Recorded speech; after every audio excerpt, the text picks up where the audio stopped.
So mga idol, matapos nga po ang mala-historic na trade na nangyari nga po sa Los Angeles Lakers at sa pagganda ng kanilang panibagong sistema, isang player pa ang posibleng humabol na ma-trade nga po dito sa Lakers. Before that kaibigan, huwag kalimutan mag-like and subscribe. Maraming salamat po. Alam naman natin mga kaibigan na ilang mga star player ng Lakers nga po ang na-trade, no?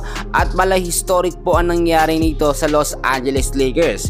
Napangunahan yan nito nga pong si Luka at ni Anthony Davis, kasama si Max Christie mga kaibigan ni Anthony Davis, at sinunda naman yan ng dalawang shooting guard ng Lakers, si Dalton Knecht nga po at si Cam Reddish, kapalit naman ng legit na sentro na si Mark Williams. So kung titignan natin mga kaibigan ngayon sa lineup nga po ng Lakers, no, so far ang starting 5 lineup nila malakas na talaga kasi nagkaroon sila ng legit sentro sa starting 5. Tignan natin, no, Rui Hachimura, LeBron James, si Jackson Hayes yung tinutukoy ko na legit na sentro na pumilit nga po kay AD, kasama dyan si Austin Reeves at si Dorian Smith.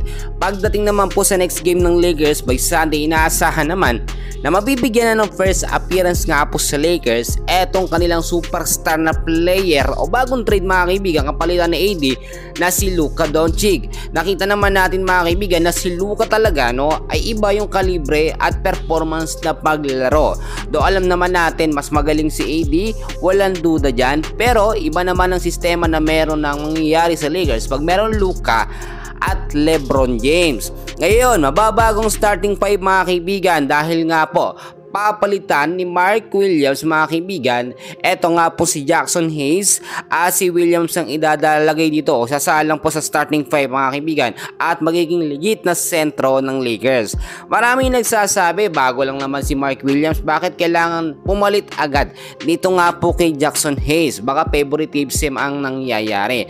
Alam naman natin mga kaibigan, no, na dalawang player po ang pinalitan. Ito nga po si Mark Williams, no, si Dalton Knecht at si Cam Reddish. Do hindi naman mga sentro yan, shooting guard yan mga kaibigan, merong hahabol na posible nga pong maibalik, no, or ma-trade pa dito sa Lakers kapalitan ng dalawang shooting guard nila. Tinutukoy ko ay si Josh Richardson mga kaibigan, which is kung titignan nyo, magaling din na shooting guard mga kaibigan, pero as of now may issue ito si Josh mga kaibigan at baka hindi rin ma-trade, pero wala namang imposible dahil business talaga, no, etong NBA lalo na dito sa Los Angeles Lakers. Pag binaburan niya, no, ng management ng Lakers mga kaibigan, agad-agad yan, walang posible, no, ma-trade po agad yan mga kaibigan ko. So balikan natin yung inaasahan nga po na magiging next game ng Lakers. Inaasahan na ito nga pong si Luka ay makakapaglaro na at maibibigay niya ang kanyang 100% po na game